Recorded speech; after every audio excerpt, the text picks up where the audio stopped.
In the name of Allah, the Beneficent, the Merciful, all praise is due to Allah, the Lord of the world, the Beneficent, the Merciful, Master of the Day of Requital.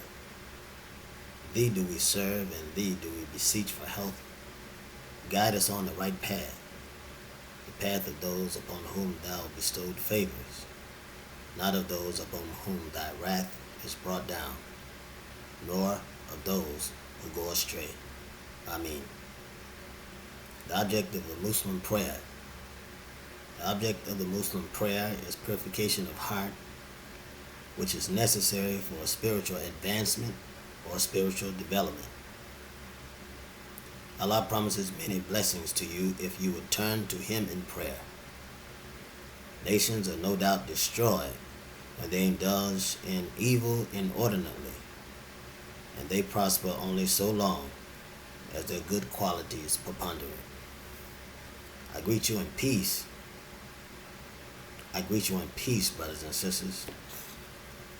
This peace that I greet you in surpasses all understanding. I greet you in peace for those who are awake, who no longer slumber in this nation of death. And I greet peace to those who are still sleeping, those who are not yet aware of the dangers that they're in from the devil of this planet, otherwise known as the white man. Brothers and sisters, America is a big plantation. You're not free. I know that you believe that you're free and you're under the illusion of integration, but you're not free, brothers and sisters. As a matter of fact, there's no such thing as integration, but this was a poly trick that was played on you, or a political trick for those who are not conscious, that was played on you to get you to sell your businesses, to get you to come out of your comfortable black schools, to get you to come out of your comfortable black homes, your comfortable rural dwelling, where you were not integrated with that monster. While his businesses were failing, he needed you to purchase his goods. And that's what integration was about. Building up his economy. His economy was falling until you integrated in it. So brothers and sisters, that meant that we were left and were marched. Even Dr. King himself said that he's led his people in a burning house. He knew that those devils weren't going to change. It had been 13 years that they were fighting for civil rights. 13 years. And the reward they give to Dr. Martin Luther King Jr. was death. They killed this man. Shot him on the balcony. And if there was anyone in this world that we knew beyond a doubt who was peaceful, who strived for peace, who treated these white, filthy demons and devils as brothers, we know that Dr. Martin Luther King did that. And they even killed him. They killed him like they killed Minister Malcolm. They killed him. So that should let you know that you can't throw pearls to swine. You're not dealing with a peaceful man. You're dealing with a violent, ruthless mob. The white man rapes his own boys and girls and mistreats his woman, treats her like a slave, just badly. Acts and behave horribly when he can't have his way. And his answer is either to kill himself or to kill someone. They haven't gotten to the place where they are willing to kill themselves yet because they're still cowards. The brave thing to do would be to do us a favor and kill yourself, white man. But he won't do that because he's a coward. That's why he gangs up on you. This is the reason why he ganged up on you. You got to know that, brothers and sisters. You have the upper hand. So that's the white man. Then what about his white woman? His last trick. You know what I mean when I said trick. A white woman be tricking. She's a trick. It's only she toss tail and and will sleep with a man and turn around and sleep with his brother and turn around and sleep with his son. She don't care. Will sleep with dogs. There are films of bestiality where white women are having horses and dogs, pigs, and all of these things, donkeys, elephants. It shows you how filthy she can be and how filthy she is. And can she be civilized? That's the question. I'm just being honest, brothers and sisters. I'm upset, yes. I'm moved, I'm angry because my brothers and sisters are being killed all around the planet. Not just in America, all around the planet. And they're still marching. They're still marching. I mean, they are killing us in broad daylight, killing us at night, running up in our homes, shooting us down.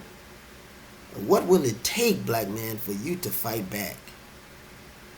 What will it take? This white man doesn't love you.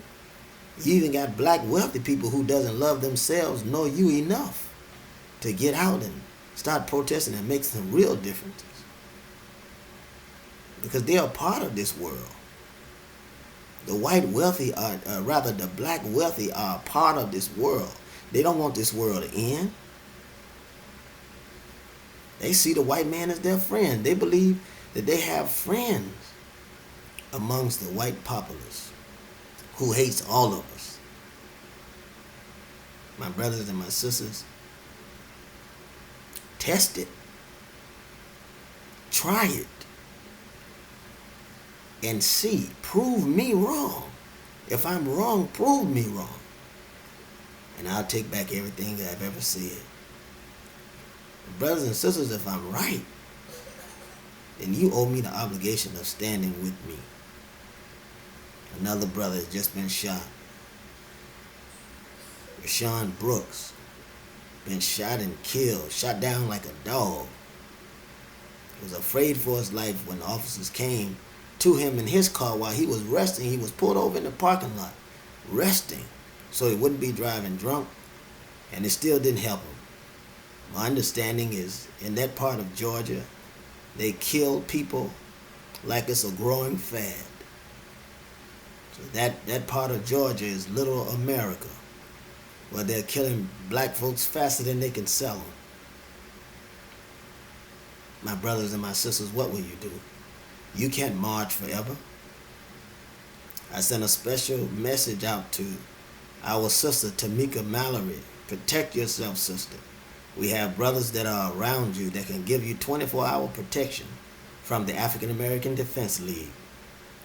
To all you marchers and soldiers, we have brothers within the camp, and you know it. We're in every state that can protect you, and we are accepting applications for bold, conscious brothers and sisters who are willing to protect their communities. We want the African American Defense League to grow so that it will protect black people. Brothers and sisters, we're at war. To the highest office, even 45. Those of you that don't know, we've given that nickname to Donald Trump. 45, Donald Duck, the quacker, the grown baby. We've given that name to this ignorant, foolish, racist, white man, this dumb devil who has turned his ignorance over to a wise Satan. My brothers and my sisters, if you got racism in the highest office of the land, who endorses the racism of the institutions that are in the lowland, from the highest office to the lowland, how do you think that these other devils are going to act? You got poor white trashy devils all the way up to wealthy devils that are killing black people like it's a new fad. My brothers and my sisters, what will you do? How far can you march?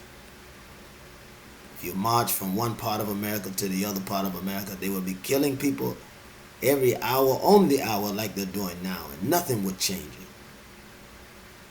The thing that we must do is go to the United Nations and bring our charter before the United Nations and accuse America and put America on trial and charge America with human rights violations against the Africans born in America.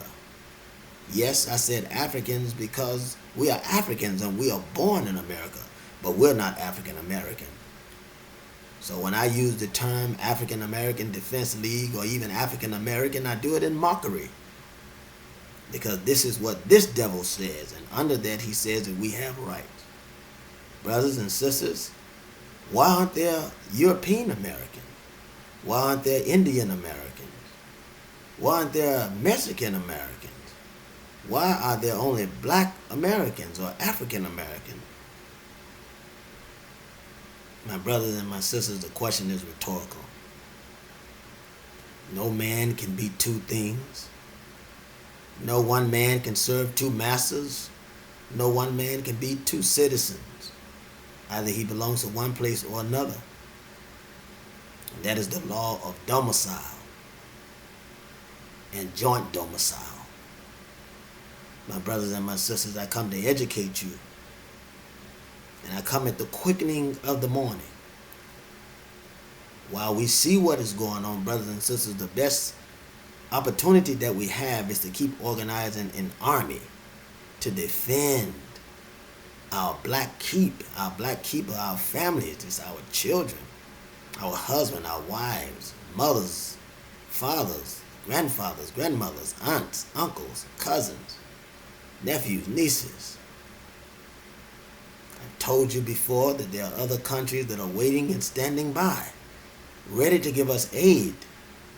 Other countries that are standing by, ready to join in with us if we would make the first move. We're not doing it because we're un-American. We're not American at all. But we are doing it to protect our people and to protect ourselves from this tyranny that has went on far too long. My brothers and my sisters, if you think that I am a madman, then pay attention and prove me wrong. And I will take back everything that I've said and give a formal apology to you and America. I don't think that I would have to worry about that because you can't prove me wrong.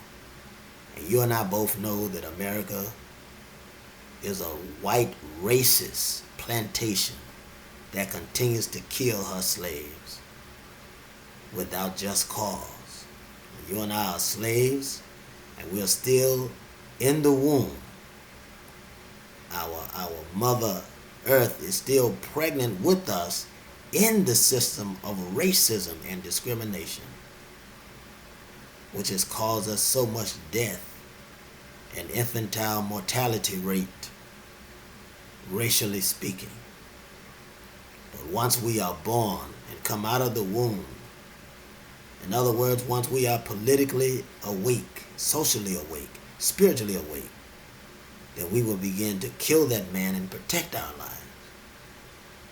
You don't show yourself as a good Christian or Muslim by letting a white man kill your brother and you take pictures and do nothing about it.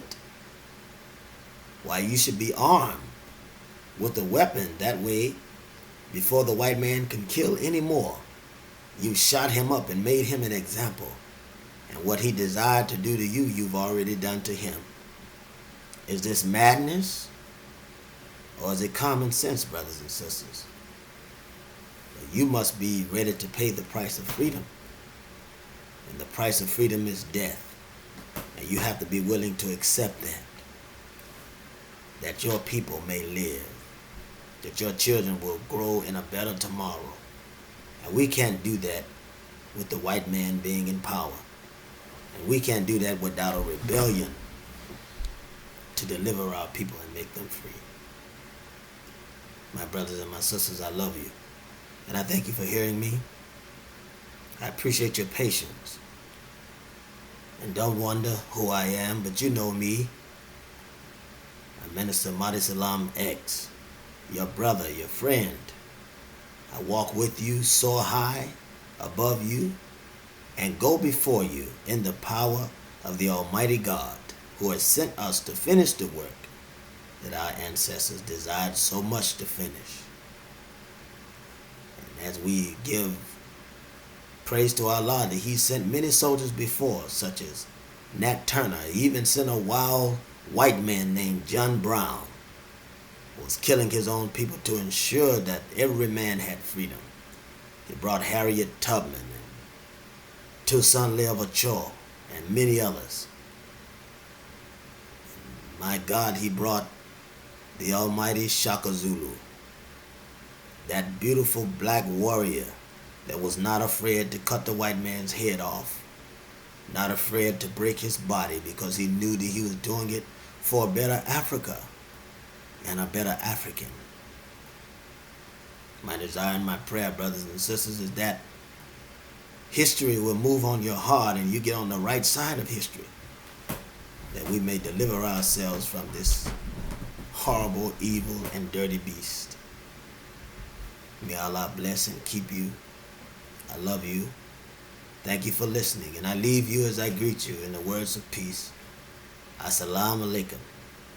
And your reply to me would be wa alaikum salam. What are we saying, brothers and sisters? Peace be upon you. Peace be upon you in this dangerous, bloody, deadly world. And your reply is the same. Peace be upon you as well, brother. May Allah keep you sane, keep you at peace, and keep you free. Peace.